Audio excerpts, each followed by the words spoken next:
Harun ar-Rashid 10 yoshligida qori bo'lgan. 16 yoshligida u bitta katta armiyani amiri bo'lgan. 21 yoshda xalifa bo'lgan. Rimliklarni oyog'in tagiga yelinib kelib jizya to'lashlikka majbur qilgan bitta katta xalifa bo'lgan bu. Hamma musulmon bo'lsa bir davlatda ularga mutlaq islomni tatbiq qilish mumkin. Lekin jamiyatda 15 xil din bo'lsa nima qilamiz? Yangi savolmi? Yangi savol. Nima qilamiz?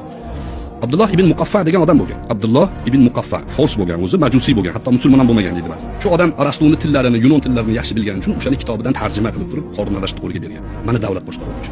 Hozirgi kunda o'qib ko'rsangiz, demokratiyani taklif qiladi. Sen shayton alayhilarni ertaga Harun ar-Rashidga qiyomat kunida mana bu qilayotgan tuhmatingga javobingni tayyorlab qo'y. Musulmonlar bu kazzob oldiyapti yana.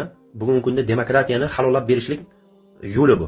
Buni yana bir tutgan yo'li shu. Harun ar-Rashidga qaydaga bir najosat Abdulloh ibn Muqaffa degan bir majusiy ekan bu. Musulmon emas ekan. O'sha Yunonni Arastuni bir qanaqa qonunlar kitob degan dasturni olib kelib berib Harun ar-Rashidga berganimish, mana sizga boshqaruv deb. Go'yoki Harun ar-Rashid o'sha kitobni olib insonlarni o'shan bilan boshqargan, bugungi kundagi demokratiyaga to'g'ri keladi deyapti. Alloh senga kifoya qilsin shayton alayhilarni.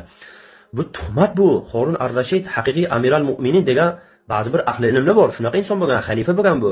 Taqvodor, qattiq ahli ilmlarni, muhaddislarni yaxshi ko'radigan, ahli ilmlarni hurmatini joyiga qo'yadigan ashaqa xalifa bo'lgan. Kechalari tahajjud namozlarini qoyim qiladigan xalifa bo'lgan. Sadaqa ihsonlarni ko'p qiladigan xalifa bo'lgan bu. Bu Alloh taoloning kitobini chekkaga surib qo'yib bir qaydaga najosat bir kofirni olib kelib bergan bir majusini kitobi bilan boshqarishligi aslo mana aqlga sig'maydigan narsa. Bu tuhmat qilyapti bu kazzob. Alloh kifoya qilsin bunga. Harun ar-Rashid 10 yoshligida qori bo'lgan. 16 yoshligida u bitta katta armiyani amiri bo'lgan. 21 yoshda xalifa bo'lgan.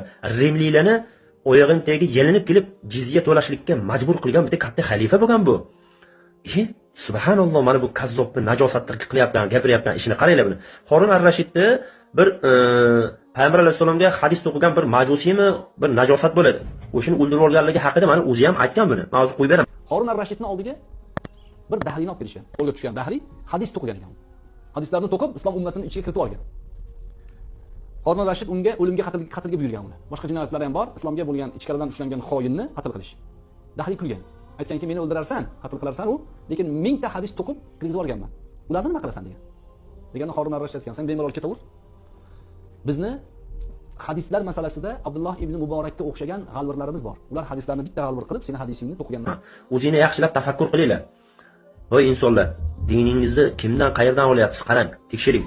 Mana bunaqa og'zidan nima chiqayotganini bilmaydigan mana bunaqa shaytonlarga ergashib ketmanglar. Ertaga bu shaytonlar faqat jahannamga qarab olib boradi. Allohu a'lam.